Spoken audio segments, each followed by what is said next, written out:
Bienvenue au royaume des cieux. Ce lieu si merveilleux où nous sommes venus pour partager cette étude biblique, promesse de Dieu pour beaucoup d'entre vous, n'est-ce pas? Dieu vous a parlé? Dieu vous a-t-il accompli? Béni soit notre Dieu, car ce qui se produit ici se produit dans le monde entier. Que la gloire soit pour notre Dieu, où se trouve l'Église du Dieu vivant, l'Église de notre Seigneur Jésus-Christ. Amen, mes frères et sœurs. Il s'agit d'une grande bénédiction que Dieu nous donne cette opportunité de connaître son Église, de savoir que nous vivons pour lui. Béni soit notre Dieu. Et notre bien-aimée sœur Mara-Lisa prêche Dieu avec tout son cœur. Avec vous, notre bien-aimée sœur Mara-Lisa.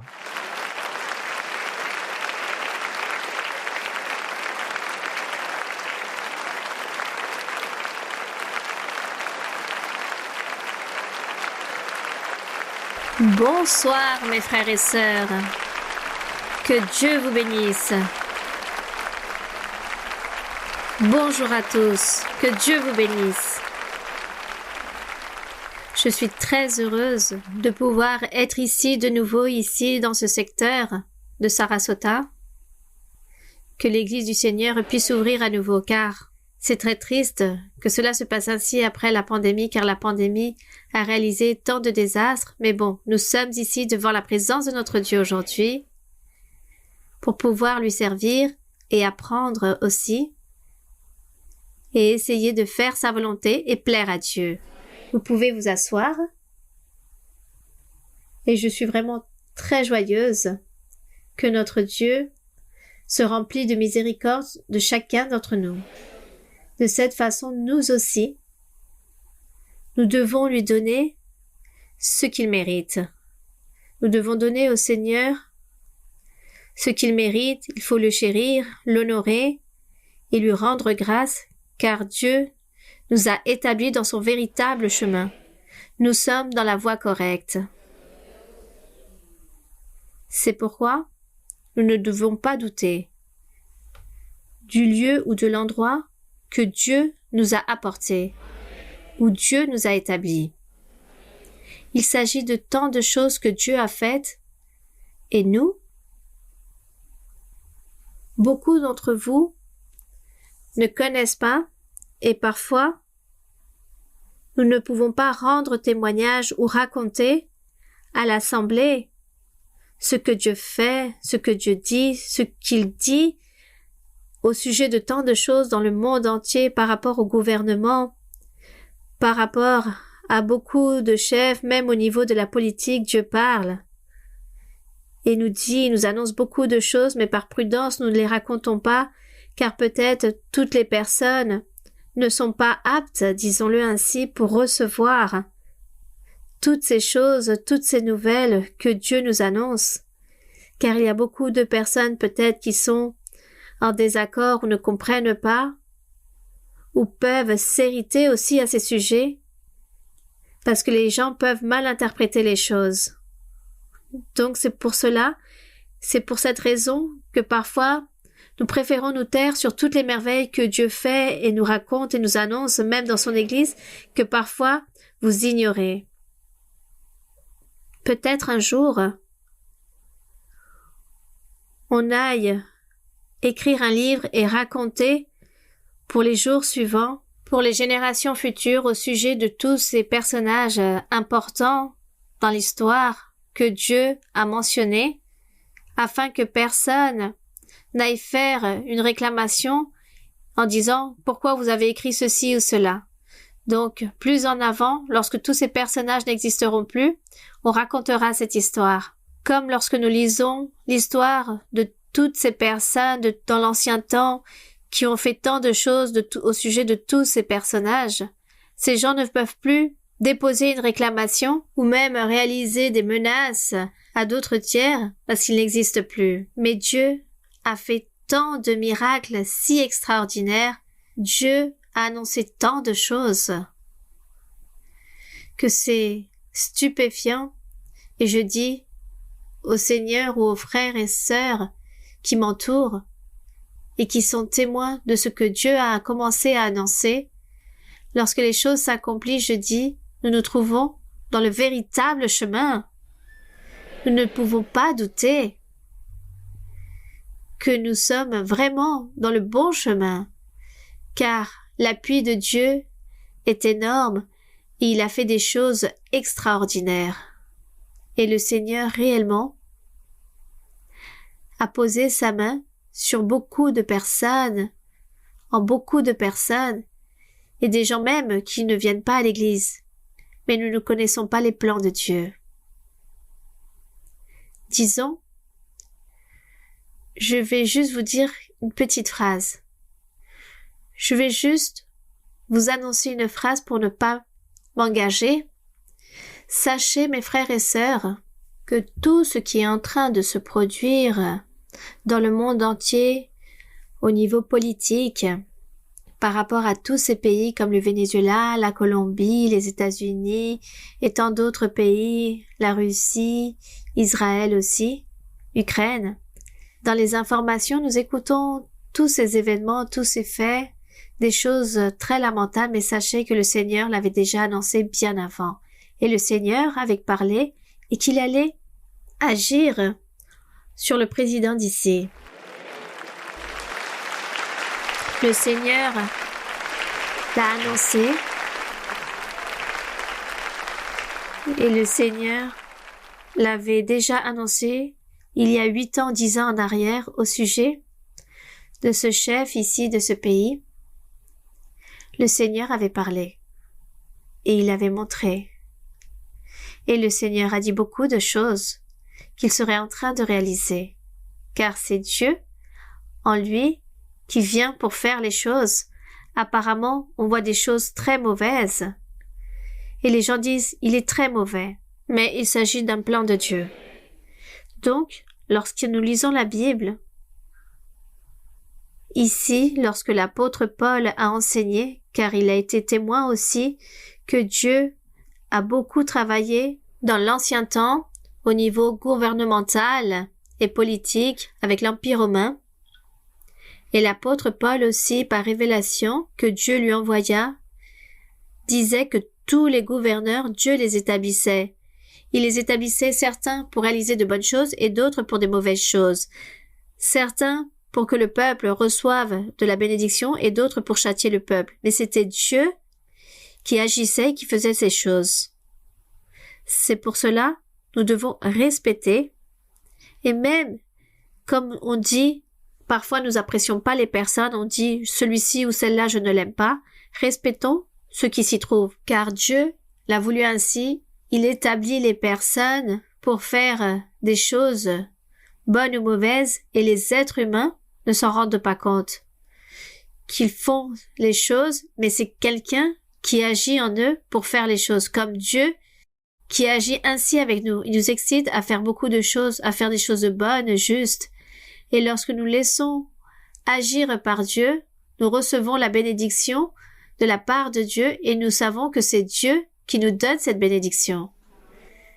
Mais les gens dans le monde agissent, Dieu les fait bouger mais ne s'en rendent pas compte. Personne ne s'en rend compte et pense que les gens font leurs choses grâce à leur propre intelligence ou par leurs propres moyens. Mais les gens ne savent pas que c'est un être suprême qui fait qu'ils agissent ainsi et qui fait bouger toutes les choses dans le monde entier. C'est Dieu qui fait cela.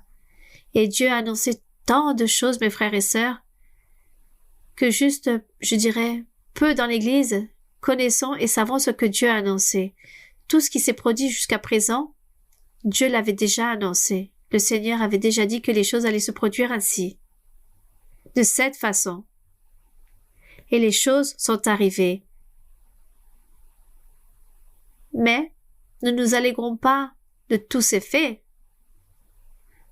Et à cause de toutes ces personnes qui souffrent, nous nous réjouissons de voir l'accomplissement de cette parole de Dieu lorsque Dieu parle, lorsqu'il annonce beaucoup de choses. Alors je vous invite à relire les livres des rois dans la Bible.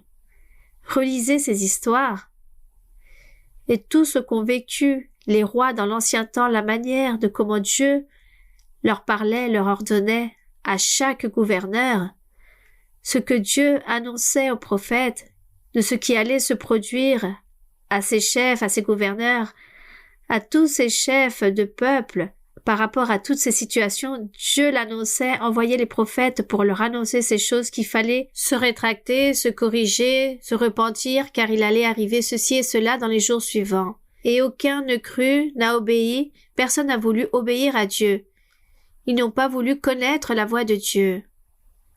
Et de ce fait, nous voyons comment Dieu parlait, comment Dieu les excitait à faire des choses. Par exemple, lorsqu'un roi était en danger, alors Dieu lui montrait, envoyait un prophète et lui disait « Dis-lui qu'il ne s'inquiète pas, car l'ennemi, le roi de cette autre nation, je vais lui faire croire qu'il y ait certaines choses qui n'existent pas, je vais envoyer des rumeurs pour que les gens s'inquiètent et ne viennent pas contre vous pour vous faire du mal. » Ainsi agissait notre Dieu. Et de même avec le prophète, lorsque ces prophètes allaient être exécutés, disons-le ainsi, Dieu montrait au prophète « Ouvre les yeux » et lorsqu'il ouvrait les yeux, il voyait beaucoup d'armées autour de lui qui allaient le protéger de toutes ces choses qui allaient se produire. C'est ce que Dieu faisait pour protéger une nation. Et Dieu s'irritait avec une autre nation et Dieu voulait châtier aussi ces autres nations et de cette façon, Dieu travaillait. Comme Dieu a travaillé dans les rois de l'ancien temps, lorsque vous allez lire ces histoires, vous allez voir tant de stratégies, tant de péripéties, tant de choses qui se sont produites, que les gens réalisaient que les rois faisaient, car ils pensaient que c'était eux-mêmes qui réalisaient les choses, qui planifiaient les choses, mais réellement ils ne se rendaient pas compte que la main de Dieu était là avec eux. Et lorsque nous lisons, nous disons « Ah, il s'agit des histoires qui se sont produites il y a beaucoup de siècles en arrière. Quelle histoire si belle, ou si tragique, ou si dramatique !» Non, mes frères et sœurs, ces histoires qui se sont réalisées dans l'ancien temps, encore aujourd'hui se répètent à nouveau. Elles se répètent dans le monde, avec les gouverneurs, avec tout ce genre de personnes, avec toutes ces personnes qui dirigent dans les pays, avec toutes ces guerres qui se produisent, avec tout ce que nous voyons et nous écoutons. Vous voyez, c'est Dieu. L'histoire se répète à nouveau.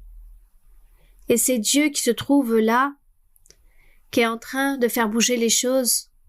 Et Dieu veut châtier certaines personnes, certains personnages, certains peuples, et il châtie et il utilise toutes ces choses pour envoyer son châtiment. Et nous qui avons découvert toutes ces choses, nous avons découvert notre Dieu et que Dieu est l'auteur et le maître de l'univers, celui qui gouverne tout l'univers. Alors, nous allégrons, car nous disons, nous sommes en train de marcher avec Dieu. Nous marchons avec lui, nous sommes dans le chemin correct, ne doutons pas. Ne méprisez pas ce lieu, par exemple cet endroit. Peut-être il s'agit d'un petit endroit simple et humble. Peut-être il y a peu de nombre de personnes présentes, mais n'allez pas mépriser tout cela, car c'est Dieu. C'est Dieu qui a nommé chaque personne. Il nous a nommés, il nous a appelés, il nous a choisis et il nous garde dans son sein, dans ses mains. Dieu nous garde sous son pouvoir, sous sa puissance, et il veut que des bénédictions pour nous. C'est pourquoi nous appartenons à aucun parti, ni de personne, mais tout simplement nous appartenons à Dieu. Dieu vit, Dieu existe, et Dieu veut que nous puissions briller dans le monde, qu'un jour, la jeunesse, les enfants, qu'un jour, il s'agisse des futurs pasteurs, docteurs, prophètes qui marchent dans le monde pour prêcher un Dieu vivant et puissant, prêchant un évangile puissant. Voici pourquoi Dieu nous a établis, nous a rassemblés et nous réunit. Voici ce que Dieu attend de nous. Qu'un jour, nous aussi, nous puissions briller dans le monde. Dieu dit qu'à ses fils aussi, il va les établir pour gouverner le monde. Et si en ce moment même, Dieu donne l'appui à certaines personnes qui ne savent pas qu'il s'agit de Dieu, alors imaginez-vous lorsque ces fils prennent le règne pour gouverner des nations, des peuples. Voici ce que Dieu a annoncé. C'est ce que Dieu a pour les générations futures. Que ses fils, son Église, puissent resplendir, que les gens marchent à la lumière de l'Église, car la lumière de l'Église, c'est le bon témoignage, la sainteté, la perfection, le fait de bien vivre sans réaliser le péché, mais ayant la foi et la conviction en Dieu, cette sûreté et cette confiance en Dieu. Donc, à partir de maintenant, nous allons respecter de la façon comment viennent et arrivent les choses. Tout simplement, nous allons prier Dieu et demander à Dieu pour toutes les personnes. Seigneur, nous prions pour telle personne pour que tu puisses aider que cette personne fasse le bien, pour que cette personne sache bien gouverner et faire les choses correctement pour le bien de toute l'humanité. Voici comment doit être notre prière. Nous n'avons pas besoin de nous pencher pour juger ou condamner ou maudire quelqu'un, car nous ne connaissons pas cette personne, tout simplement parce que nous avons entendu des choses, on nous a raconté des choses ou un commentaire, non. C'est la volonté de Dieu. Dieu le veut ainsi, on ne peut rien faire. Nous devons tout simplement prier et demander à Dieu de la miséricorde. Et que les personnes fassent les choses correctement. Et notre Dieu n'aille jamais nous abandonner. Donc, mes frères et sœurs, revêtez-vous de la puissance de Dieu, de la grâce de Dieu. Ayez cette foi, cette confiance en Dieu. Dieu vous a appelé, et s'il vous a ici, c'est pour une grande bénédiction. C'est pour quelque chose de bon. Et après cette lutte, un jour, nous obtiendrons la vie éternelle, c'est cela. Respectons donc et chérissons tout ce que Dieu fait, car ce que Dieu fait est parfait. C'est pour la perfection. Dieu ne fait jamais des choses imparfaites. Apparemment, nous voyons des imperfections, mais ensuite viennent les résultats qui sont parfaits, car Dieu est parfait. Nous devons donc aimer notre Dieu et ne pas aller faire et réaliser le péché devant Dieu à cause de nos pensées ou de nos croyances ou concepts, je dirais plutôt, les critères et les opinions que nous ayons au sujet de la vie des personnes, des gouverneurs, peu importe. Peut-être nous nous trompons, et respectons Dieu et chérissons Dieu. Car moi, j'ai de l'amour envers vous et je veux que Dieu vous bénisse. C'est pourquoi je vous raconte quelques petits points de ce que Dieu a commencé à annoncer et il l'accomplira. Si quelqu'un d'entre vous est très irrité par rapport à cette situation, je pense que Dieu va vous ôter cette irritation et vous allez plutôt penser « Dieu le veut ainsi et si Dieu pense ainsi, alors moi aussi ». C'est cela.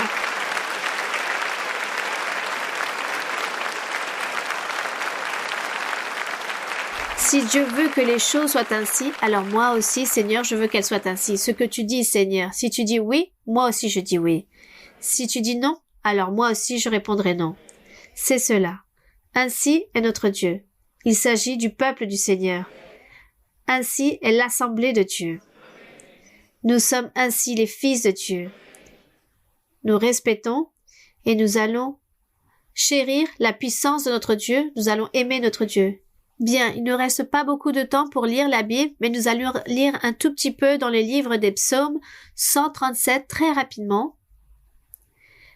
Les psaumes 137, il y a un sous-titre pour certaines Bibles où il est écrit « Lamentation des captifs à Babylone ». Je ne sais pas si dans toutes les Bibles, par exemple en français ou dans une autre version, disent la même chose s'il y a ces sous-titres. « Lamentation des captifs à Babylone ».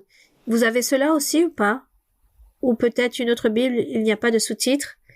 Sûrement, lorsque vous avez lu ce psaume, où il est écrit « Sur les bords des fleuves de Babylone, nous étions assis et nous pleurions ».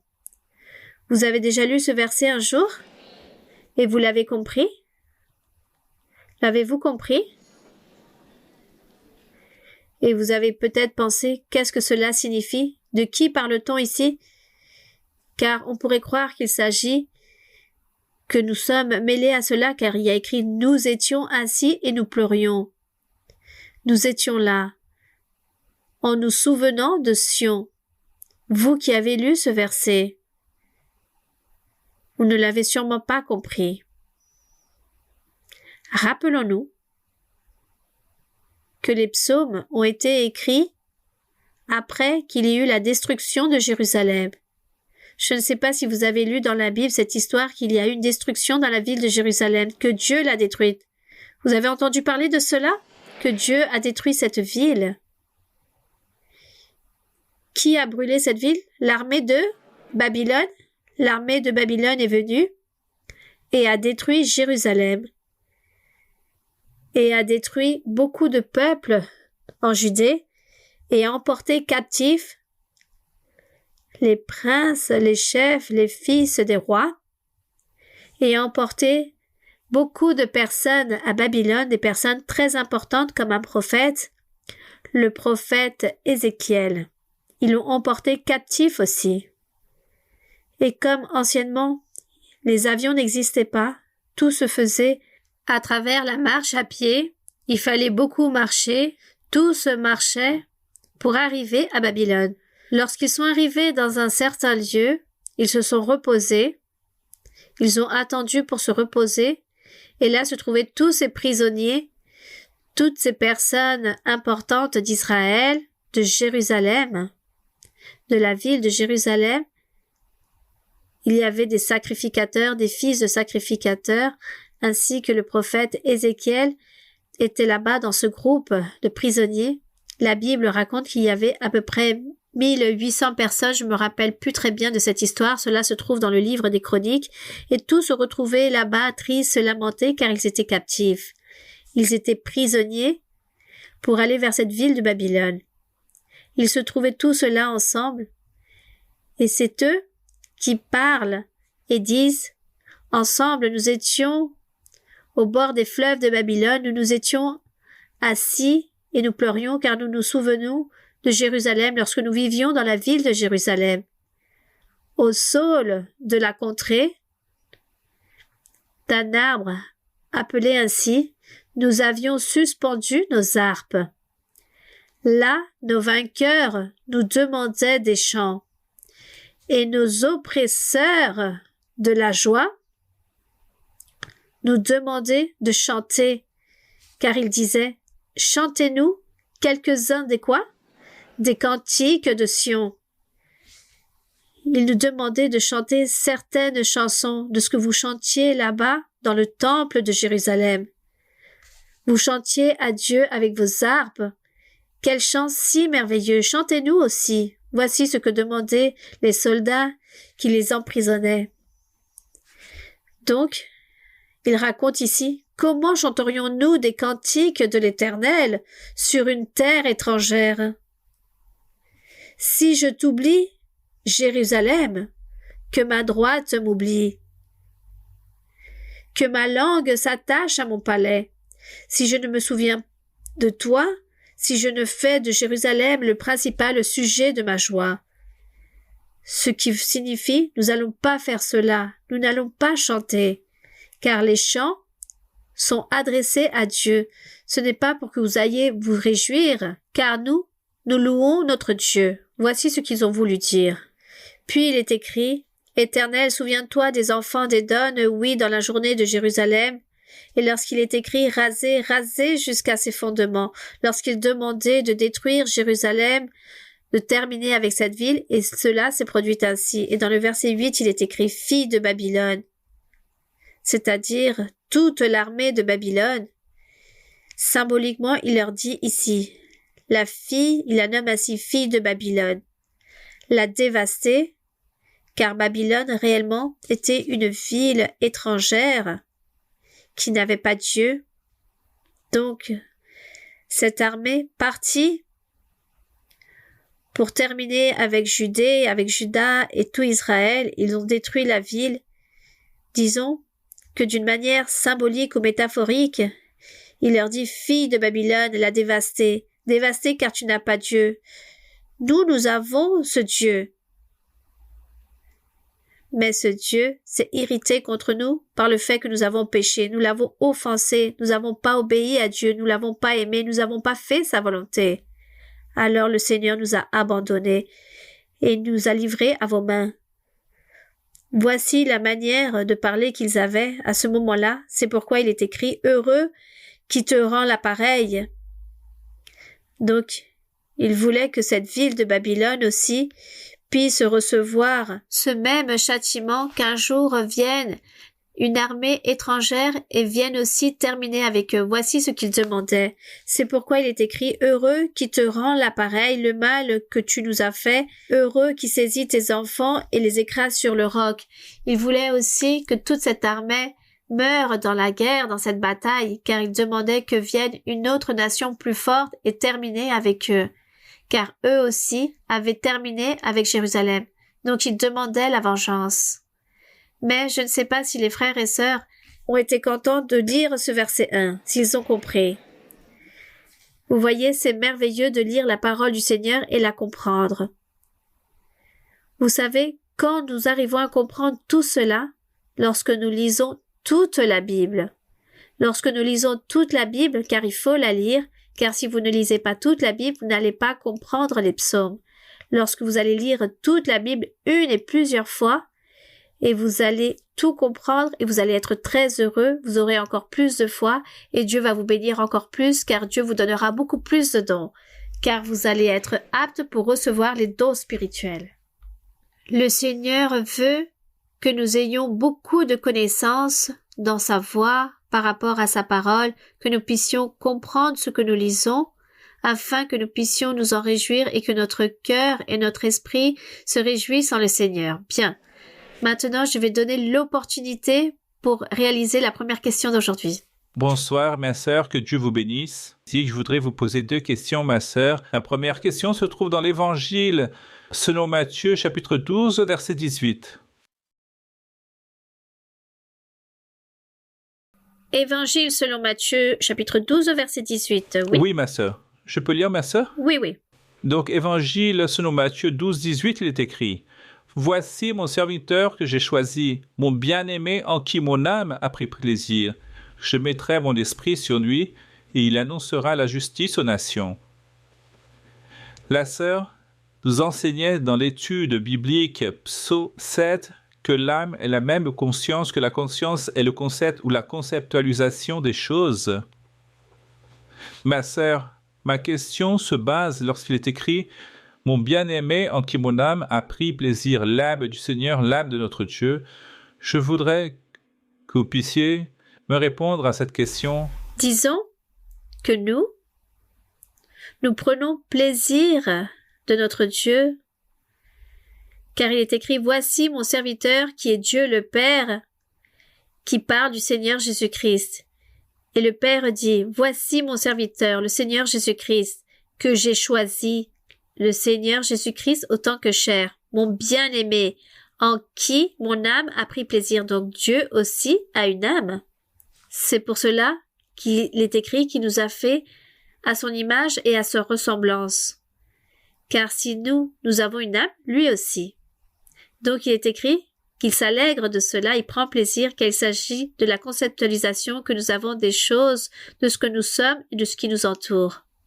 Et cela est là, l'âme est en nous, qui nous fait réfléchir, prendre des décisions, ressentir des choses, faire les choses, ressentir une douleur, une allégresse, tout cela est l'âme.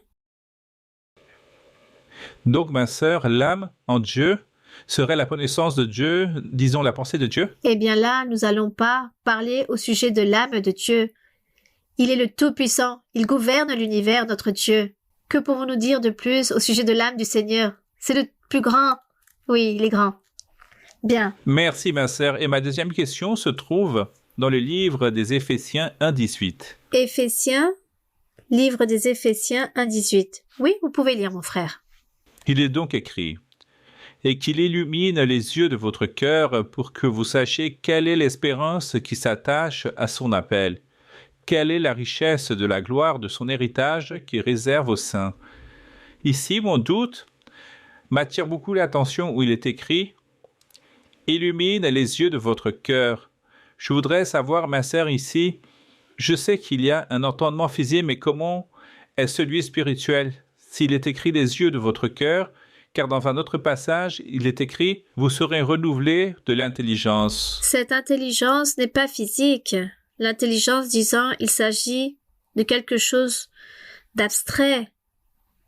C'est comprendre les choses au sujet de Dieu, avoir un entendement, et les yeux, il ne s'agit pas des yeux physiques mais spirituels. C'est pourquoi il est écrit que Dieu nous illumine, le Seigneur Jésus-Christ nous donne un esprit de sagesse, de révélation dans sa connaissance par rapport à sa parole, à son chemin. C'est Dieu qui nous donne, disons, cette sagesse, cette révélation pour connaître Dieu.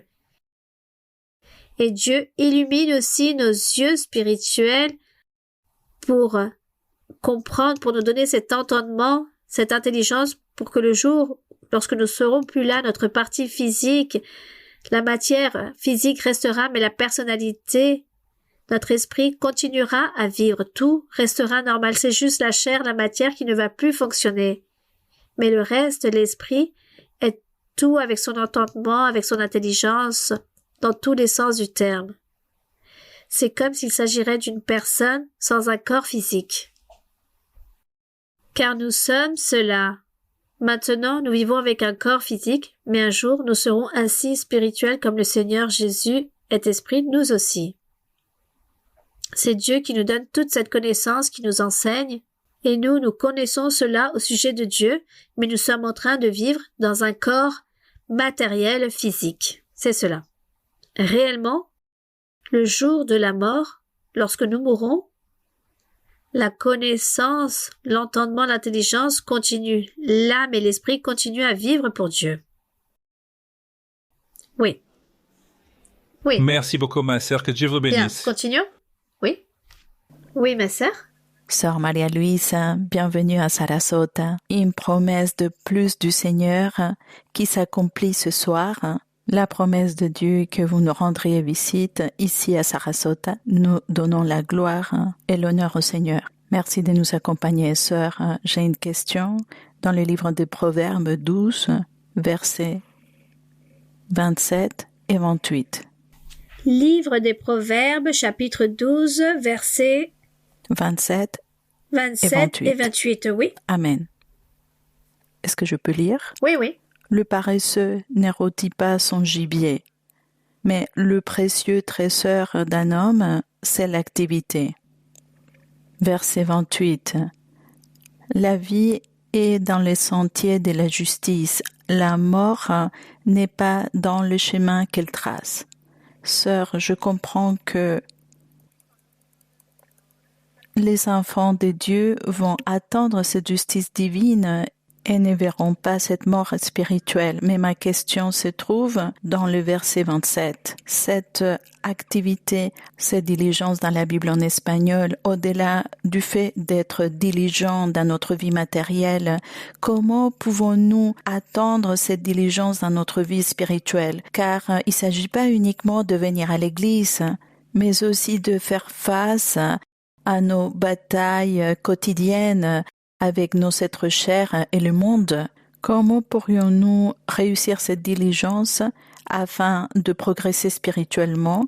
Et pourriez-vous nous aider à comprendre à quoi fait référence cette activité, cette diligence qui est mentionnée dans le verset 27? Car plusieurs fois, nous les avons emportés par plusieurs choses qui tâchent notre cœur et qui font que notre vie spirituelle s'affaiblit.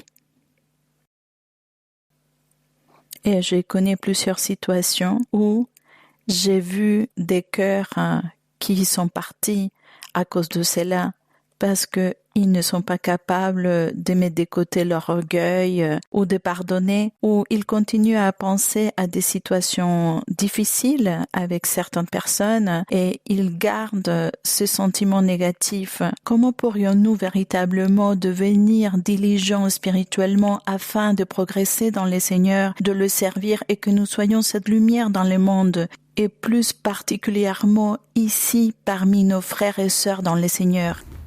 Eh bien, je pense en aimant notre Dieu. Lorsqu'on aime Dieu, on peut surmonter toutes les difficultés et toutes les choses qui peuvent se produire dans la vie. L'amour envers Dieu. L'amour à Dieu, c'est ce qui ne nous sépare pas de lui. Peu importe ce qui peut se produire, peu importe les tribulations, les lamentations, les souffrances, les afflictions, la pauvreté, peu importe, toujours l'amour à Dieu. C'est ce qu'il y a de plus important. C'est quelque chose en quoi nous devons nous efforcer. Nous devons chérir la voie de Dieu. Et lorsqu'on dit que nous sommes dans la voie correcte, il faut y croire et demander à Dieu qu'il se manifeste dans ma vie pour ainsi me convaincre, comme il convainc beaucoup de personnes, que moi aussi le Seigneur fasse quelque chose dans ma vie pour me convaincre qu'il est en train de me regarder, qu'il m'a choisi ou qu'il m'a fait un appel, car moi aussi je peux être importante pour lui. Voici ce que nous demandons au Seigneur. Montre-moi que moi aussi je suis importante pour toi. Voici ce qu'il fera pour que nous puissions aimer notre Dieu, pour que nous aimions notre Dieu. Lorsque nous découvrons tant de choses que Dieu est avec nous, nous commençons à aimer encore plus Dieu et à chérir toutes ces choses. Cependant, ce verset ici, le verset 27 des Proverbes, tout d'abord prenons en compte que le livre des Proverbes, il s'agit d'un livre inspiré par Dieu, qui a été écrit par le fils du roi, car il est écrit ainsi. Le fils du roi a écrit ce livre, il était inspiré par le Saint-Esprit pour réaliser toutes ces choses. Il a commencé à observer toutes les choses dans la vie, les hommes, les femmes, tous les êtres, les animaux, la végétation. Il observait tout, et il voyait tout ce qui se produisait parmi tous ces éléments. Et à partir de là, il a commencé à écrire. Il écrivait les bonnes et mauvaises choses, tout ce qu'il voyait.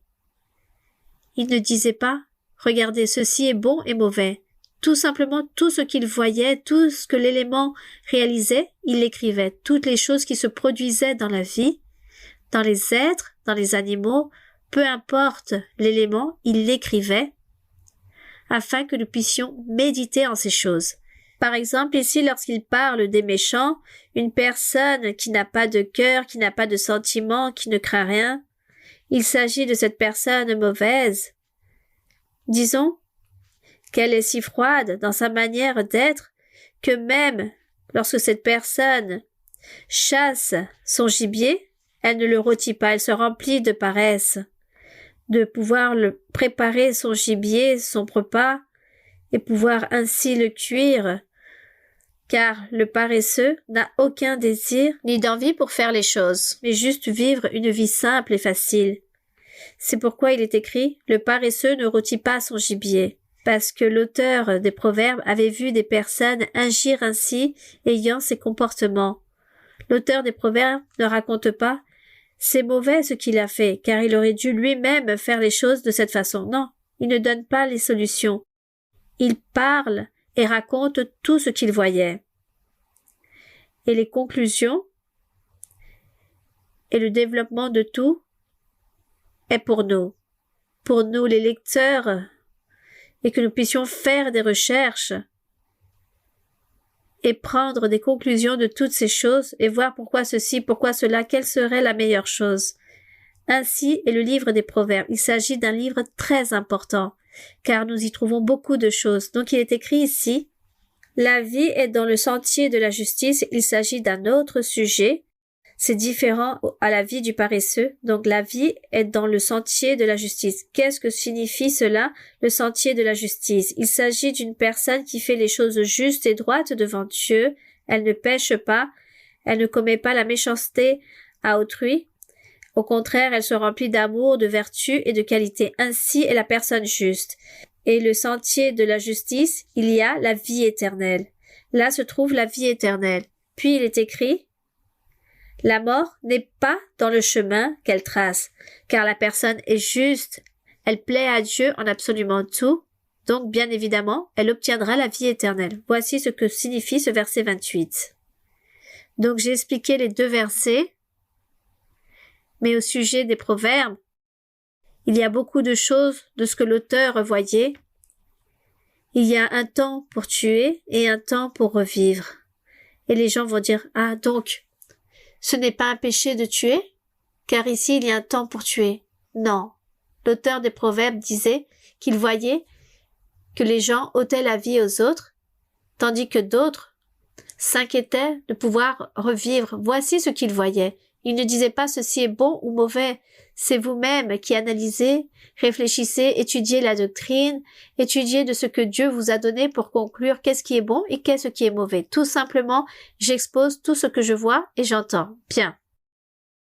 Ainsi sont les proverbes, pour que vous n'alliez pas vous confondre lorsque vous allez lire les proverbes. Il s'agit d'une grande université, car nous y trouvons beaucoup de morale, beaucoup de règles, choisir les choses correctes et rejeter ce qui ne vous convient pas. Bien, continuons de l'avant? Oui, continuons. Sœur Maria-Louise. Oui, ma sœur. Merci beaucoup de me permettre de m'adresser à vous. Ma question fait allusion à différentes thématiques.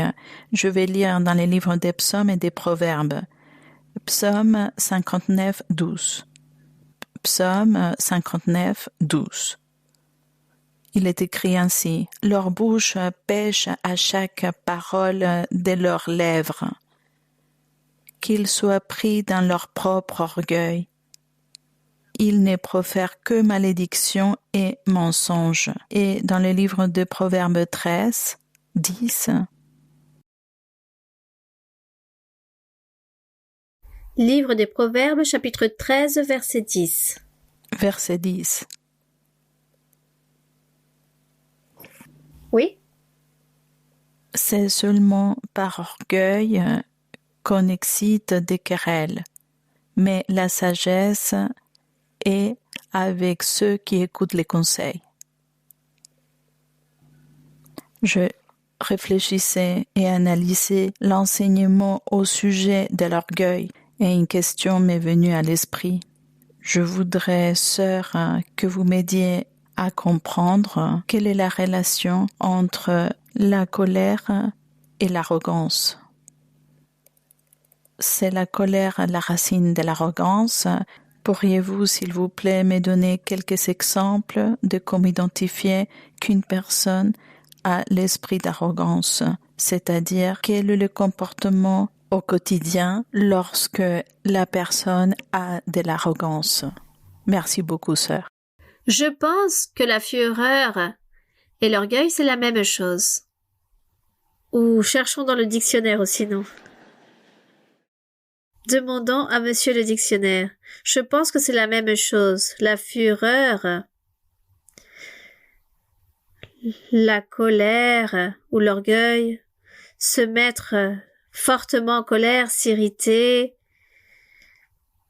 Lorsqu'une personne est orgueilleuse ou remplie de rage, de haine, de colère, pour moi c'est la même chose, qui ne fait que réaliser des insultes ou offenser les autres, qui blesse les personnes, ou dire des mensonges aussi, dire des choses fausses, en faire toutes les choses remplies de colère ou d'orgueil. Je pense qu'il s'agit de quelque chose, disons nous qui sommes choisis par Dieu, appelés par Dieu, qui nous trouvons ici devant le Seigneur, qu'il nous a ici rassemblés. Cela est mauvais d'avoir cela en nous ou de donner la place ou l'opportunité à toutes ces fureurs, à cet orgueil, à ces querelles, disons à tous ces comportements très colériques ou mauvais comportements. D'autres personnes emploient d'autres termes, de nous enrager. C'est très mauvais d'être ainsi. Au contraire, soyons doux et pacifiques. Nous devons être doux et pacifiques, patients, remplis de paix, et que Dieu nous aide à ôter, s'il y a quelque chose de mauvais ainsi en nous, que Dieu nous aide à ôter toutes ces choses. Tous ces mauvais esprits, que Dieu nous libère de tous ces mauvais esprits. C'est notre lutte, c'est celle que nous devons avoir continuellement, changer et voir quels sont nos défauts, nos faiblesses, et demander à Dieu qu'il nous aide à ôter toutes ces choses pour vivre une vie droite devant Dieu.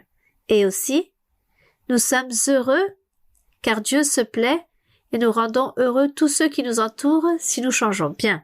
C'était cela, ma sœur? Bien, continuons alors. Merci Bien, beaucoup, continuons. sœur. Oui, oui, mon frère. Sister Maria Luisa, welcome to the church here in Sarasota. It's an honor to be here with you, the spiritual leader of the church and a master of doctrine from the Lord. Sœur Maria Luisa, c'est un plaisir pour nous de vous avoir ici dans l'Église, enseignante de la doctrine. My question concerns the separation of church and state in the United States. Ma question est au sujet de la séparation entre l'Église et l'État aux États-Unis. Our government has long upheld the principle that religion should remain separate from governmental authority and lawmaking. Le gouvernement des États-Unis a eu une longue histoire de séparation entre l'Église et l'État. I have been fortunate to serve the state as both a police officer and a correctional officer. J'ai eu l'opportunité de servir en tant qu'officier chez des établissements correctionnels dans la How police. should a believer in Christ thoughtfully and ethically navigate this balance, remaining faithful to the call to evangelize while avoiding any violations of the church and state and creating any legal or ethical or professional concerns? Ce que le frère fait référence, c'est à l'histoire qu'il y a toujours voulu avoir une séparation entre l'État et la religion. Sister, thank you so much for all you do. Ceci n'est pas juste ici pour les États-Unis, c'est dans tous les pays. Dans tous les pays, il y a cette séparation, c'est ce qu'il dit, cette séparation entre l'État, le gouvernement et la religion. Et cela me paraît très bien et correct.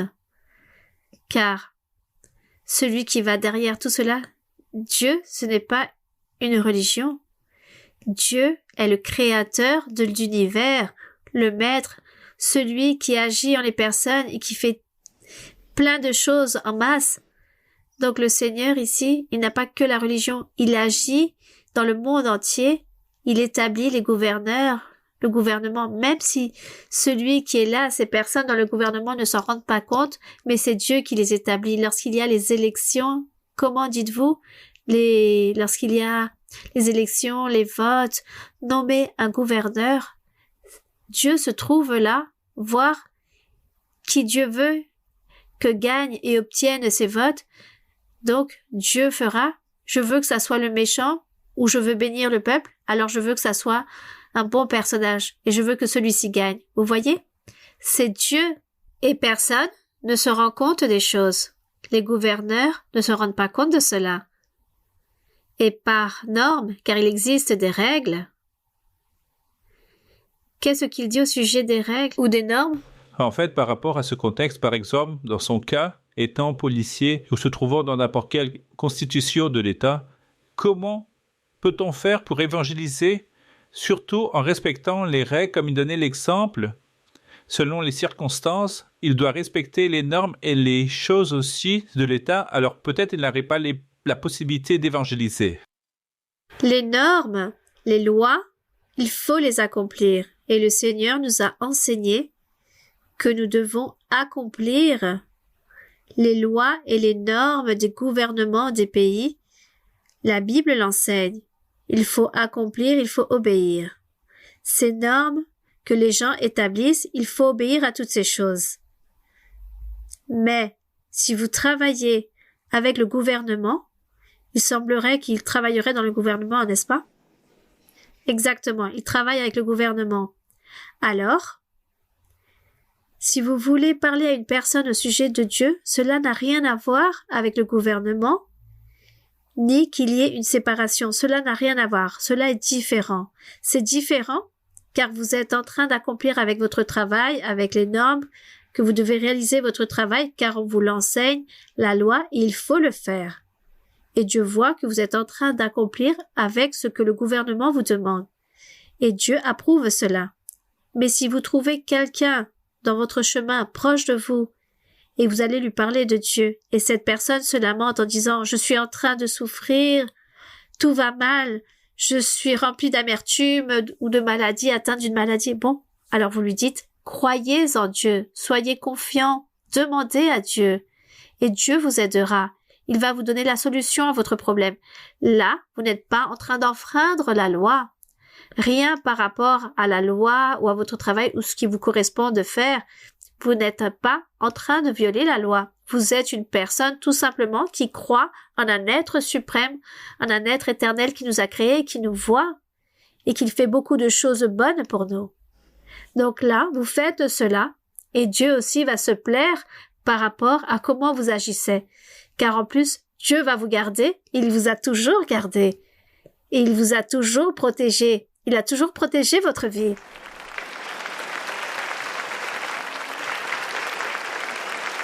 Et vous n'êtes même pas rendu compte combien de fois Dieu a gardé votre vie. Vous voyez, c'est cela.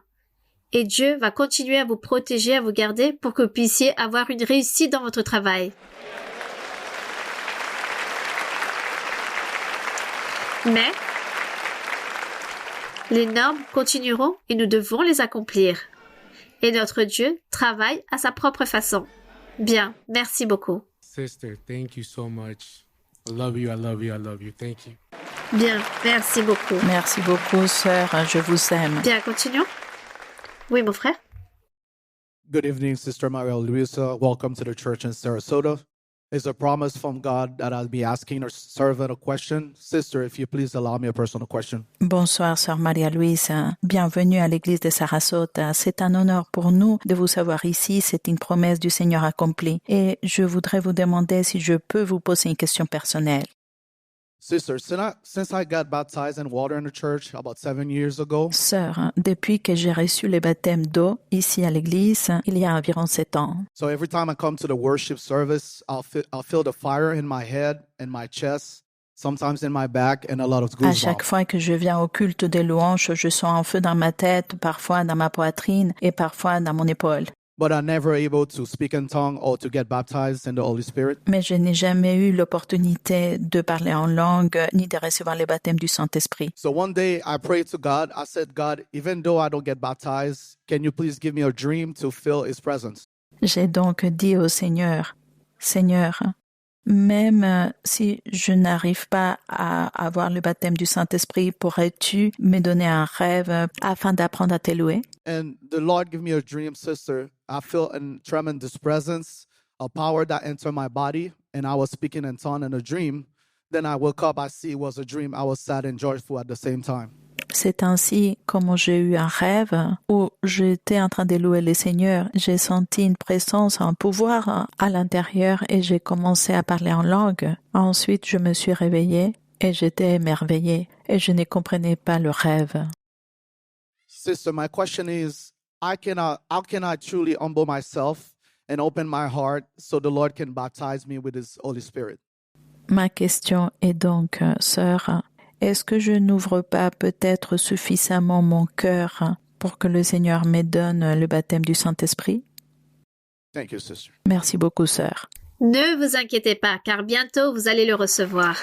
Bientôt, très promptement. Bientôt vous allez parler en langue. Ne vous inquiétez pas. Continuez de l'avant. Aimez Dieu. Continuons, oui. Ma sœur Maria Luisa, bonsoir, que Dieu vous bénisse grandement. J'ai une question dans le livre des Psaumes, chapitre 19, verset 12. Oui, mon frère. L'auteur des Psaumes a écrit « Qui connaît ses égarements ?» Puis il y a une réponse à la suite « Pardonnez-moi ce que j'ignore. » Et là se fonde ma question. Anciennement, nous voyons comment David a été persécuté par Saül à travers des situations où Saül s'est rempli d'envie envers David. Et cela me fait penser, les erreurs aussi, peut-être, tuent David, ses péchés cachés. Et au moment qu'il allait les réaliser, sûrement une pensée qui faisait bien, mais ensuite il s'est rendu compte que réellement il vivait dans l'erreur. Oui, des erreurs, car réellement il commit une erreur, et en agissant ainsi, il était tombé dans le péché. Cette erreur est devenue un péché. Donc, beaucoup d'erreurs qui se commettent deviennent des péchés. Un péché commis dans l'instant, car il y a des péchés continuels, par exemple, une personne qui vit constamment dans l'adultère ou une impudicité constamment, ou une personne qui aime voler, par exemple, qui fait cela constamment, alors le péché est constant. Mais il y a des erreurs que les personnes commettent en disant « Ah, j'ai commis une erreur », mais c'est vraiment un péché qu'elle a commis et cela est passé. C'est cela. Donc ici, les erreurs, car il est écrit « Qui connaît ces égarements ?» Eh bien, lorsque la personne prend la décision de faire quelque chose, ne l'a pas pensé avec sagesse et intelligence, mais a pensé à la légère et a pris une décision sur le moment. Et en prenant cette décision, elle a commis une erreur, elle a blessé, elle a fait quelque chose de mal. Donc, elle a compris qu'il s'agissait d'un péché car elle a mal analysé la situation et les conséquences que cela pouvait produire en agissant ainsi, en se précipitant, en agissant ainsi. Cette erreur est devenue un péché, c'est cela. Voici ce que cela signifie. Qui pourra comprendre ou connaître ces égarements? Eh bien, nous ne sommes pas sages, nous ne sommes pas ces personnes si intelligentes. Nous pouvons commettre une erreur. Donc nous demandons au Seigneur qu'il nous aide à bien réfléchir, à prendre de bonnes décisions, à faire les choses correctement, sans penser à la légère et agir de suite et ensuite commettre des erreurs. Que Dieu nous aide. Car il est écrit « Pardonne-moi ceux que j'ignore, car la personne peut agir mal sans même s'en rendre compte et à la fin, il y a la conséquence de son erreur. » Bien, oui, continuons. Oui, ma sœur. Bonsoir, sœur, que Dieu vous bénisse. Sœur, j'ai une question dans le livre d'Ecclésiaste 7, 28. Oui, livre de l'Ecclésiaste 7, 28. Oui, ma sœur. Je vais commencer à partir du 23.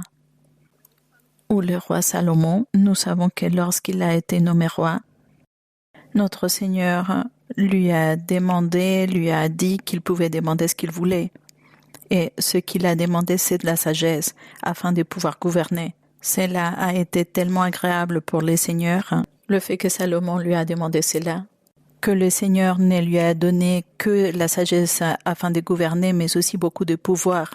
Et dans le verset 23, il est écrit ainsi: « J'ai éprouvé tout cela par la sagesse.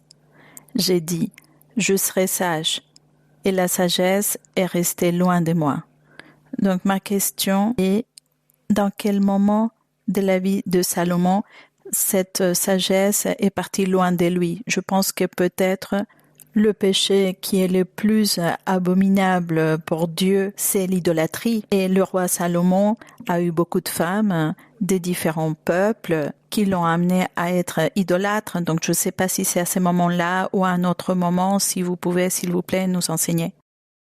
Eh bien, sûrement, Salomon n'a pas pensé que cela était mauvais d'avoir tant de femmes. Il n'a pas médité, il n'a pas réfléchi, il n'a pas étudié, disons, la doctrine, n'a pas lu la loi de Moïse. Car dans la loi de Moïse, on pouvait trouver ces enseignements qui interdisaient cela, et sûrement il n'avait pas lu cela. Et sûrement, c'est pour cela qu'il a commis toutes ces erreurs qui sont devenues, à la fin, un péché, une grande faute, et c'est pourquoi l'histoire raconte que Salomon n'a pas fait les choses correctes devant Dieu. Voici ce qu'on apprend au sujet de Salomon. Cependant, je ne vois pas trop le rapport ou comment vous analysez ce verset que vous avez lu. Peut-être ces moments où il a perdu la sagesse, c'est quand il a commencé à se mélanger avec des épouses qui étaient idolâtres, car il est devenu aussi idolâtre, parce qu'il a fait des autels afin de faire plaisir à ses épouses. Oui, disons, lorsqu'il annonce cela, lorsqu'il dit « j'ai éprouvé tout cela par la sagesse », disons, c'est comme s'il était en train de donner un discours très philosophique. Il y a beaucoup de philosophie dans les livres d'Ecclésiaste, Proverbes, Cantique des cantiques, c'est l'Esprit de Dieu que Dieu donna à Salomon pour parler au sujet de toutes les choses de la vie, de tout ce qui se fait en dessous du ciel.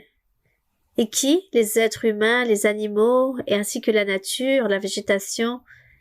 Il voyait tout, il voyait des erreurs, des imperfections, il voyait beaucoup de choses. Mais il ne donnait pas la solution. Tout simplement, il se limitait à parler et à écrire toutes ces choses. Par exemple, par ici, il est écrit « Il n'y a sur la terre point d'homme juste qui fasse le bien et qui ne pêche jamais. » Voici ce qu'a raconté Salomon. Sûrement, il avait raison de dire cela. Qu'il n'y avait aucun homme juste sur la terre qui puisse faire le bien et qui ne pêche jamais. Que ce juste n'existait pas. Et il avait tout à fait raison, car l'histoire raconte que le Seigneur Jésus-Christ fut un homme parfait, l'homme parfait, et ici, lorsque Salomon a écrit cela, l'Évangile n'existait pas encore, et lorsque le Seigneur Jésus est venu, commence l'Évangile, et le Seigneur Jésus fut le premier homme parfait. Donc Salomon n'a pu être parfait. Il n'était pas parfait. Mais tandis que Jésus, oui, fut un homme parfait, et Jésus a dit, ceux qui suivent mon évangile, je les aiderai, car mon esprit sera avec eux, et vous serez aussi parfaits que moi. Voici ce qu'a dit le Seigneur. Bien. Amen. Oui. Oui, ma sœur. Sœur, j'ai une autre question. Dans plusieurs versets de la Bible, il est mentionné le mot impie. Donc, j'ai cherché l'essence du mot dans l'intelligence artificielle. Et qu'est-ce qui est écrit? Je vais vous lire, sœur. Il est dit qu'il manque de pitié, des religions. Maintenant, il faudra chercher ce nouveau mot, piété. Quelqu'un qui montre un manque de pitié, qui méprise Dieu et sa loi. C'est cela. L'intelligence artificielle est très bien faite. Oui, quelle doctrine? Oui, et plus loin, sœur. Oui, mais la question... C'est exact, oui. Donc, l'impie, il s'agit d'une personne qui, connaissant Dieu et connaissant les commandements, connaissant la doctrine, peu importe un jour qu'elle compte, cette personne devient ennemie de Dieu, ennemie des croyants, des frères et sœurs. Et cette personne a commencé à lancer des injures en disant que tout cela est un mensonge, que tout ce que les gens font dans l'église, c'est un mensonge. Ainsi est l'impie. Oui, sœur. Ma question est si c'est bien de dire, de généraliser que tous ceux qui partent de l'église deviennent des impies? Non, non, non. Nous ne pouvons pas juger. Nous n'allons pas juger, car si une personne part de l'église, eh bien sûrement elle doit avoir un motif ou elle n'a jamais compris les choses au sujet de Dieu ou avait beaucoup de voiles ou était remplie d'obstacles que l'ennemi, le diable, a établis et le diable l'a empêché de progresser ou de continuer dans l'église, ou parfois d'autres personnes partent parce qu'elles veulent continuer dans leur péché ou veulent vivre dans leur plaisir du monde. Bon, il existe tant de motifs, tant de raisons et nous n'allons pas juger. Nous allons tout simplement continuer de l'avant, prier et demander à Dieu pour toutes ces personnes, jusqu'au jour que le Seigneur permette que la personne revienne à nouveau et les libère, et nous continuons de l'avant. Nous n'allons pas donner des noms aux personnes, de toutes ces personnes qui s'en vont. Oui. Oui, sœur, parce que dans une prophétie, le Seigneur me disait que je devenais triste lorsque quelqu'un part de l'église. Moi aussi.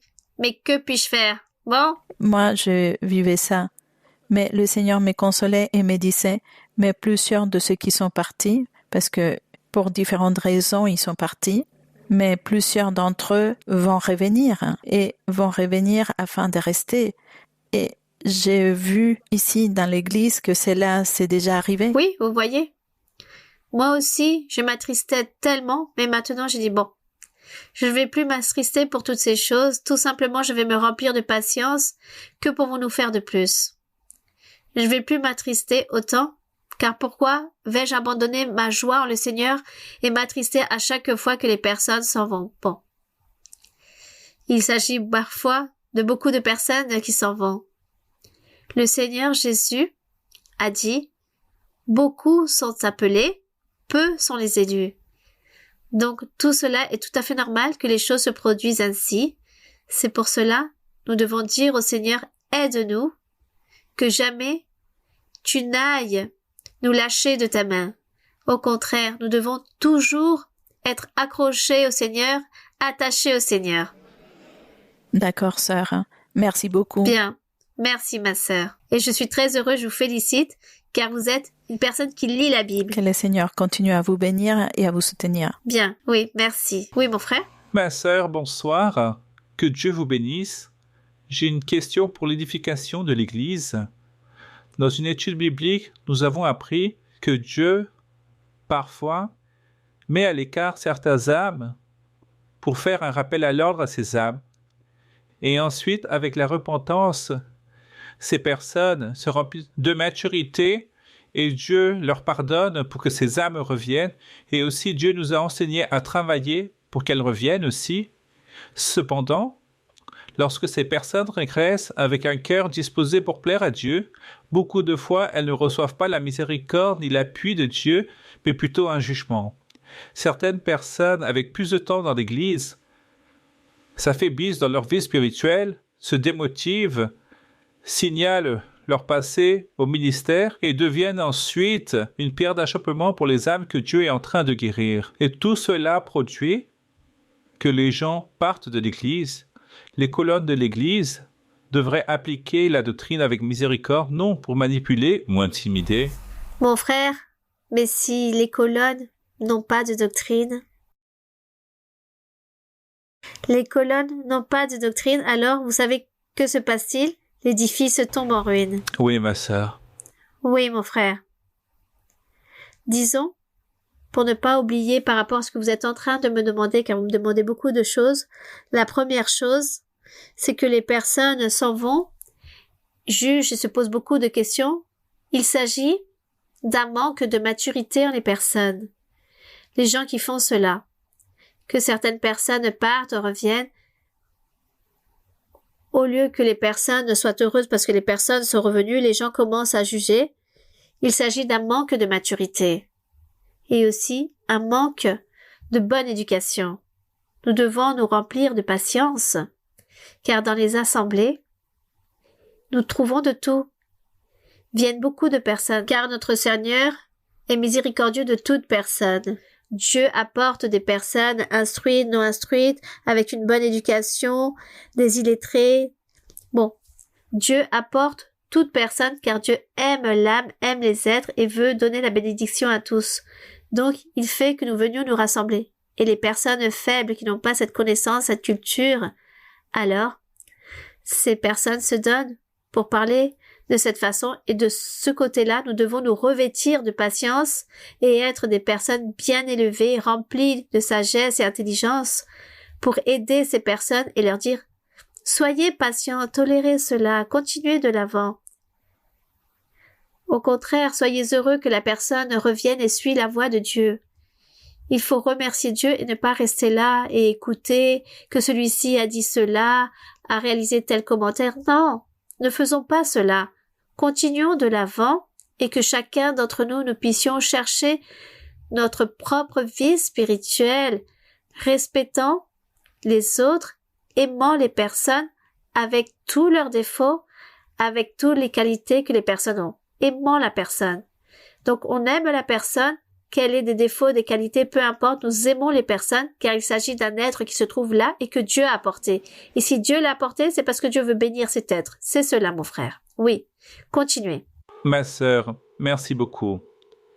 La situation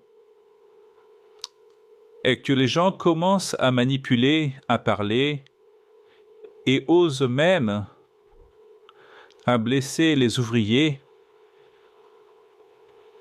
Cette attitude a généré beaucoup de tensions, a affecté les ouvriers et a fait que beaucoup s'en aillent, sachant que nous disons qu'il y a beaucoup de moissons mais peu d'ouvriers. Et par ce mauvais comportement d'orgueil et de colère... Dans tous les cas, mon frère, nous savons que cette personne va revenir, repartira sûrement. Elle partira à nouveau par le fait qu'une personne a réalisé un commentaire ou par d'autres raisons ou d'autres motifs où elle partira réellement parce qu'elle n'a pas voulu se soumettre ou elle n'a pas eu suffisant d'amour pour les choses de Dieu, n'aime pas Dieu suffisamment et c'est pour ça qu'elle vient, elle repart, mais peut-être pas à cause de ses suppositions. Il faut se remplir de patience, avoir de la patience et ne pas penser parce que cette personne, parce que celui-ci a parlé, parce que celui-ci a dit ceci ou cela. Non, ne pensons pas ainsi. Enseignons aux personnes de ne pas penser de cette façon. Ne souffrez pas, ne vous inquiétez pas, continuez de l'avant, cherchez Dieu, cherchez pour votre vie spirituelle, aimez Dieu et priez pour les personnes. Et si la personne repart, priez pour cela et continuez. Voici ce qu'il faut enseigner aux personnes. Oui. Je comprends, ma sœur, que cela se produit ainsi par un manque de maturité spirituelle, par un manque de pratique avec les outils spirituels. Mais la maturité spirituelle, c'est ce qu'il y a de plus important. Lorsqu'il n'y a pas de maturité spirituelle, les choses, oui, se produisent ainsi. Il faut se remplir de beaucoup de patience. Il faut être tolérant et ne pas dire, bon, je vois ici beaucoup de choses, beaucoup de manque de maturité spirituelle, mais je veux me remplir de maturité, que Dieu m'aide. Aide-moi, Seigneur, car je veux être une personne, plutôt me convertir en un père ou en docteur, et non en une personne qui accuse, qui juge, qui parle sans penser. Non, je veux enseigner, vivre et enseigner les choses justes, c'est cela. Oui, mon frère. Oui. Oui, ma sœur, mais... C'est comme un conseil pour vous tous, un conseil de ne pas nous laisser mener par toutes ces choses si insensées, par ces sottises qui nuisent notre vie spirituelle. Au lieu de nous revêtir de la puissance de Dieu, Dieu s'éloigne et nous abandonne par le fait d'être là, d'être attentif pour les uns des autres, qu'est-ce que les gens font ou pas. Chacun, regardez Dieu, regardez votre objectif, où vous devez aller atteindre, soyez forts et courageux. Remplissez-vous de patience, aimez vos semblables, aimez les personnes avec ces défauts, peu importe comment elles sont, il faut les aimer, prier pour les personnes et demander à Dieu pour ces personnes, c'est cela. Oui, mon frère. Lorsque le Seigneur m'a permis d'ouvrir ces portes de nouveau dans l'église, j'ai commencé à me rassembler de nouveau. Je vous ai envoyé un courrier, je vous l'ai envoyé avec une photo de ma fille. Vous m'avez répondu, vous m'avez donné les instructions, 6 ans sont passés, j'ai mis en pratique ce que vous m'avez recommandé et j'attends l'ordre de Dieu, car mon plus grand souhait, c'est de reprendre ma vie spirituelle. Je veux servir le Seigneur, j'aime Dieu. Justement, c'est Dieu qui vous mettra à son service, ce n'est pas les personnes. Bien, ma sœur. Donc, c'est Dieu. Dieu va regarder votre cœur, votre sincérité, c'est Dieu. Ce n'est pas les personnes, ce n'est pas les gens, c'est Dieu. Alors, vous devez gagner le cœur de Dieu, obtenir la merci de Dieu, la grâce de Dieu pour que le Seigneur vous mette à son service comme vous le souhaitez, comme vous le désirez ou comme Dieu vous l'a promis un temps en arrière. C'est cela. Merci beaucoup, ma sœur. C'est cela. Continuez de l'avant. Merci, ma sœur. C'est Dieu qui établit et qui ôte. Bien. Nous allons donc continuer avec les 2 dernières questions de ce soir. 2 questions. Oui, mon frère. Ma sœur Maralusa, bienvenue. Pour nous, il s'agit d'un grand plaisir de savoir que la servante de Dieu se trouve ici et que cette visite est pour nous très importante. Moi, je suis une personne très nerveuse et maintenant que vous êtes venu, je suis encore plus nerveux.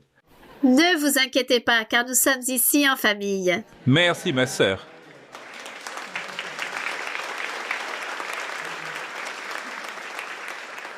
Bon, ma sœur, ma question, c'est par rapport aux études de Job. Le Seigneur disait dans le livre de Job, chapitre 1:16, puis-je lire, ma sœur? Oui, lisez. Il est écrit, il parlait encore lorsque un autre vint et dit, le feu de Dieu est tombé du ciel, a embrasé les brebis, les serviteurs, et les a consumés. Et je me suis échappé moi seul pour t'en apporter la nouvelle. Ainsi ici une façon de parler pour le temps ancien où réellement le Seigneur châtie de cette façon. Le Seigneur ne châtie pas. Il ne réalise pas le châtiment lui-même. Il envoie le diable pour châtier. C'est le diable qui réalise le mal avec la permission et l'autorisation de Dieu. Donc ici, lorsqu'il est écrit que le feu du ciel tomba, celui qui vit cela, qui fut témoin, comme il vit le feu qui tomba du ciel. Donc il vit cette chose, mais il ne savait pas qu'il s'agissait du diable qui réalisait ces choses, car Dieu a dit à Satan, « Fais tout ce que tu veux avec Job, mais ne lui touche pas sa vie, ne lui ôte pas sa vie. » Donc le diable a fait toutes ces choses mauvaises à Job, ce ne fut pas le Seigneur. Le diable a fait cela, mais Dieu lui a autorisé. Et par rapport au berger qui gardait les brebis, comme il vit que du ciel tomba ce feu, c'est pour cela qu'il a dit, le feu est tombé du ciel. Donc ce ne fut pas le Seigneur. Non, tout simplement notre Dieu, ce n'est pas lui qui réalise le mal. Dieu réalise le bien. Le mal, c'est le diable qui le réalise. Mais lorsqu'une personne va mal dans sa vie, est châtiée, il lui arrive tant de choses mauvaises, le diable le fait parce que Dieu lui autorise, lui donne la permission de le faire. C'est cela. Oui, c'était ma question, ma sœur. Basiquement, j'avais toujours cela présent quand je demandais au Seigneur, est-ce que le Seigneur châtie de cette façon avec le feu ou spirituellement, il nous châtie de diverses façons? Non, ce jour-là, ce fut réel que le feu tomba du ciel. Cela fut vrai.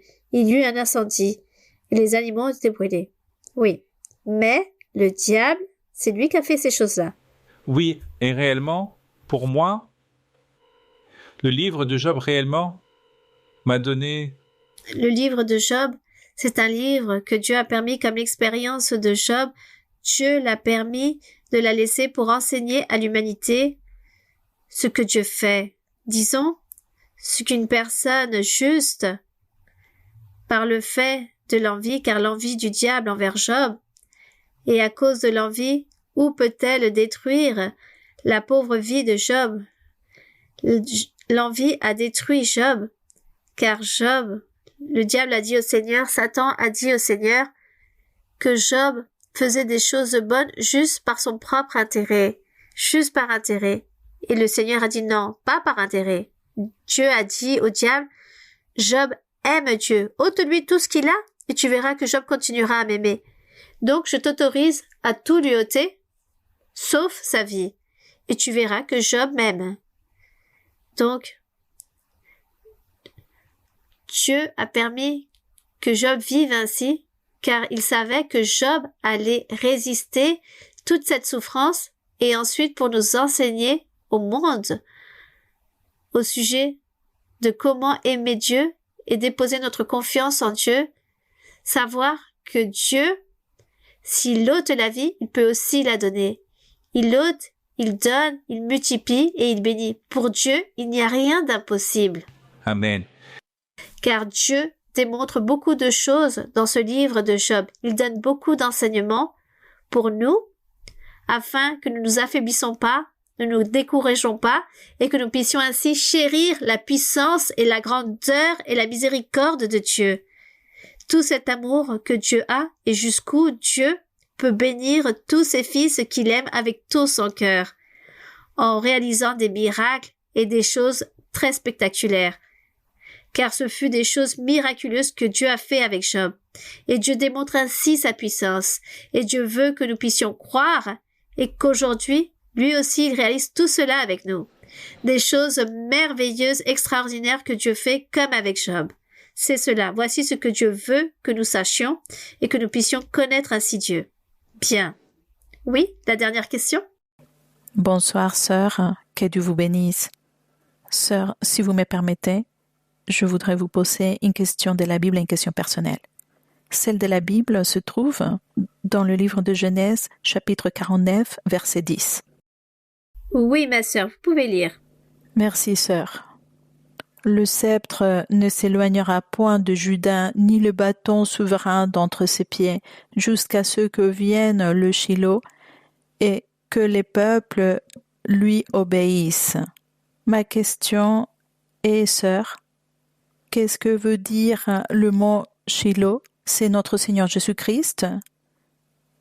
Je voudrais, si vous me... Oui, il s'agit du Seigneur Jésus-Christ. Il apparaît juste sous une autre langue.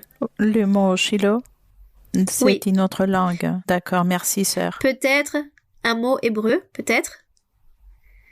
Car il est écrit Le sceptre ne s'éloignera point de Juda, ni le bâton souverain d'entre ses pieds, jusqu'à ce que vienne le Shiloh et que les peuples lui obéissent.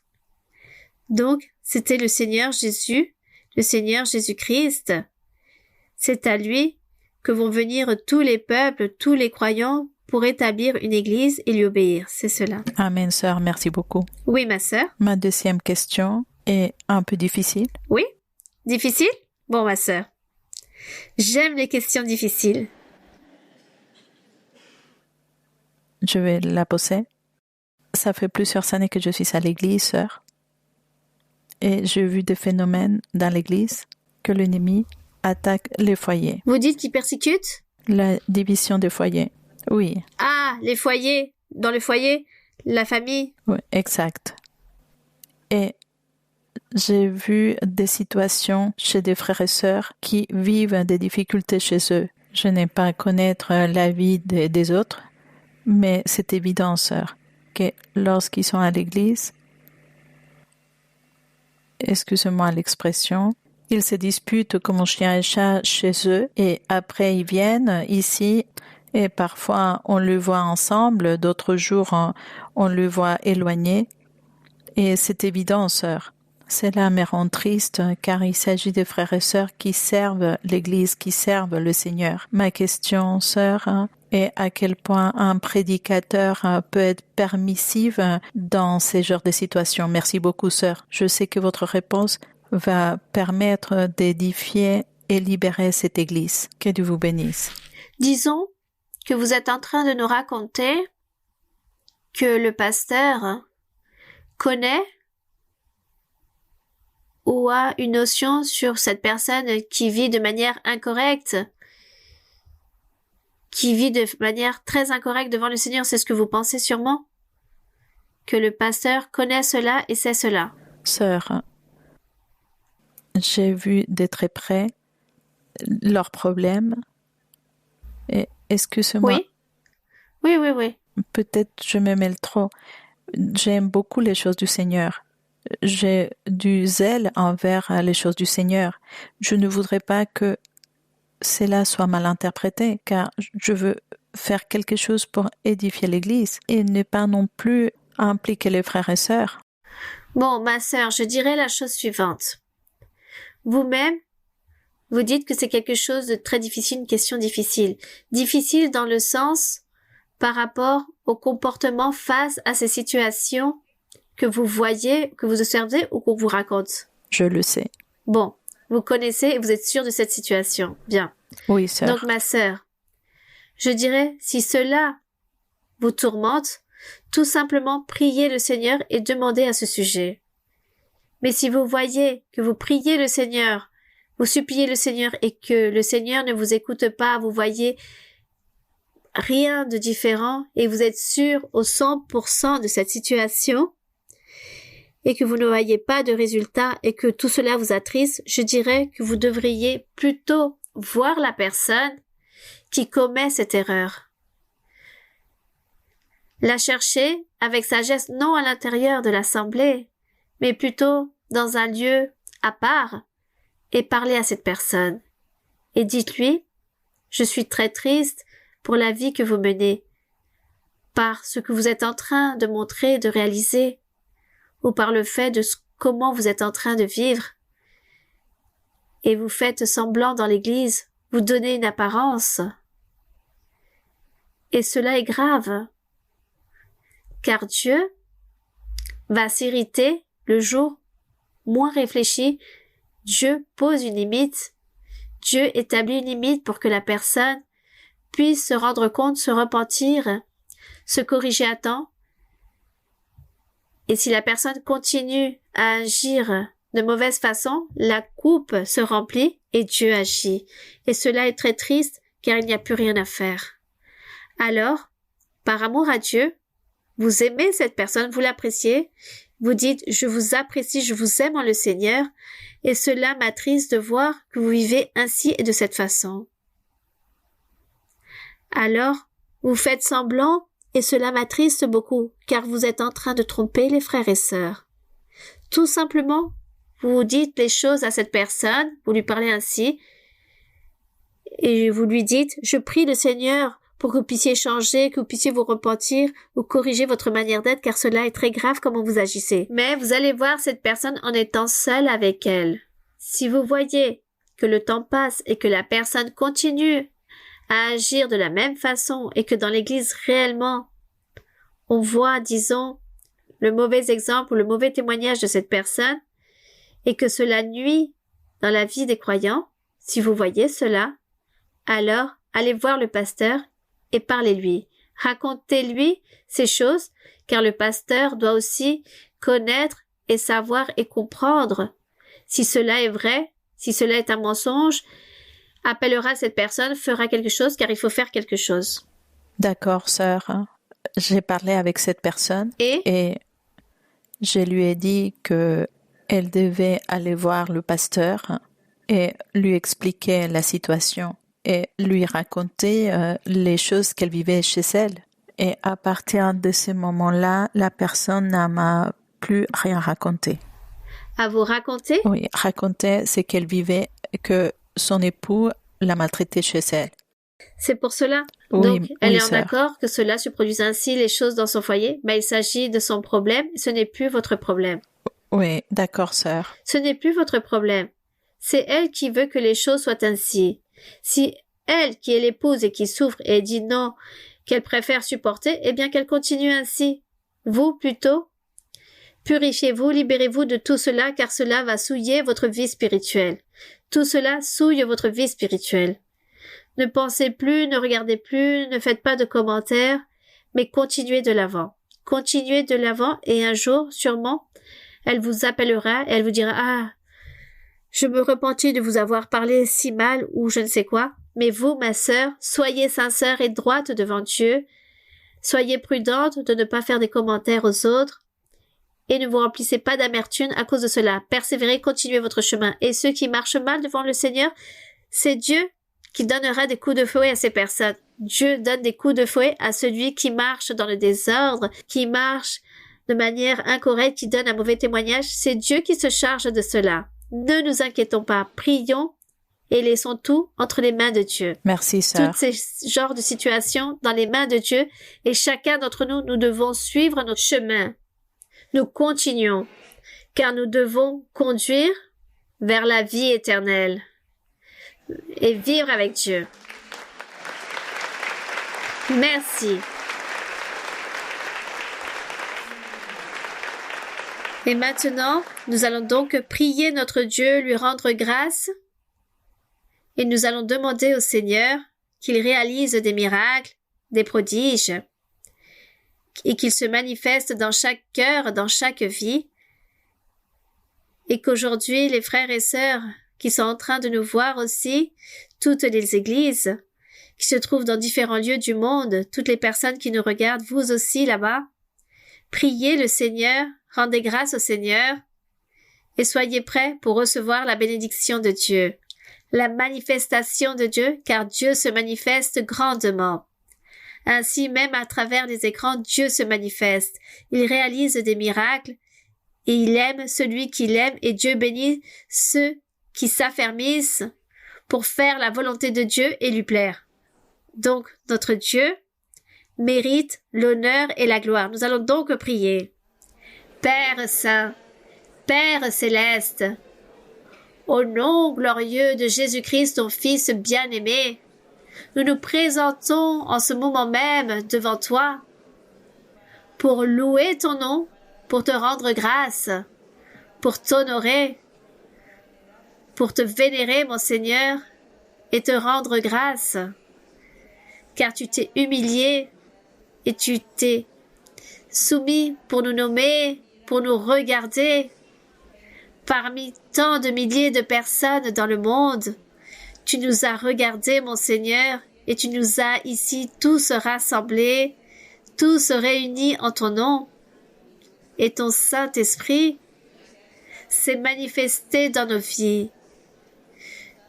Tu nous as donné la consolation, la paix, l'allégresse, de l'optimisme, et aussi cette envie de continuer de l'avant dans notre vie spirituelle, jusqu'au jour que nous nous présenterons devant toi, mon Seigneur, pour apporter avec nous tous les fruits du travail que nous avons réalisé et que tu nous as donné, mon Seigneur.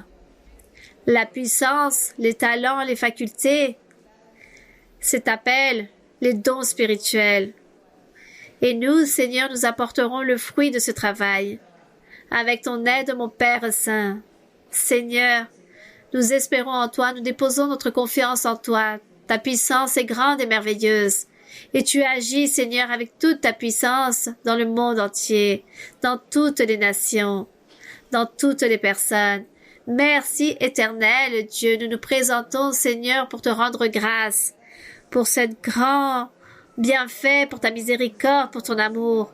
Tends ta main qui guérit, toi qui es notre médecin divin. Guéris, Seigneur. Guéris toutes ces maladies. Regarde, Seigneur, il existe diverses maladies. Et il y a beaucoup de personnes victimes d'une maladie si grave que la médecine ne peut guérir. Mais toi, Seigneur, tu es puissant et amour. Et beaucoup de personnes te supplient et te demandent la guérison. Seigneur, tu es notre médecin. Tends ta main et guéris, Seigneur, libère, purifie, détruis les chaînes, détruis tous ces liens diaboliques, ôte les sorcelleries, chasse les envoûtements, les malédictions, purifie, mon Seigneur, libère, mon Seigneur. Donne en abondance à tous tes fils, à tous ceux que tu as appelés dans le chemin du salut. Libère et bénis, mon Seigneur. Enlève les tromperies et l'envie du diable. Aide-nous à continuer de l'avant et donne-nous des nouvelles forces chaque jour. Détruis la tromperie du diable, l'envie du diable contre chacun d'entre nous. Donne-nous la victoire. Merci, mon Père Saint. Au nom glorieux de Jésus-Christ, ton Fils bien-aimé, nous te demandons, mon Seigneur, toutes ces choses, que pour lui soit l'honneur, la gloire et la louange, aujourd'hui et pour toujours. Merci, Seigneur, pour toutes tes bénédictions et pour ton amour. Merci, Seigneur, pour les guérisons, pour les miracles, pour toute ta manifestation que tu vas réaliser, mon Seigneur, pour tout ce que tu vas faire aujourd'hui auprès des personnes. Merci, Seigneur, pour ta bénédiction. Nous ne sommes pas dignes, mais ton amour est éternel. Merci. Au nom de Jésus-Christ, ton Fils bien-aimé. Alléluia. Cristo victorias da, si las da, si las da. Cristo victorias da, sí, sí, sí. El diablo no triunfará, no podrá, no podrá. El diablo no triunfará, no, no, no. Cristo victorias da, sí las da, sí las da. Cristo victorias da, sí, sí, sí. El diablo no triunfará, no podrá, no podrá. El diablo no triunfará, no, no, no. Gloire à notre Dieu. Béni soit le Seigneur. Nous rendons grâce à notre Dieu. Nous sommes accompagnés de la main de Dieu et nous irons à l'éternité dans ce chemin, dans cette science spirituelle, l'Église du Seigneur Jésus-Christ. Nous voulons tous, avec tout notre cœur, que notre Dieu soit toujours avec nous et qu'il nous donne de sa puissance, faculté, dons spirituels et que le Seigneur nous donne cette sagesse et cette intelligence pour savoir bien nous comporter comme ses véritables fils. Mes frères et sœurs, que Dieu vous bénisse tous. Merci beaucoup à chacun d'entre vous là-bas aussi. Que Dieu vous bénisse et recevez la bénédiction du ciel. Et à très bientôt. À très bientôt. Que Dieu vous bénisse.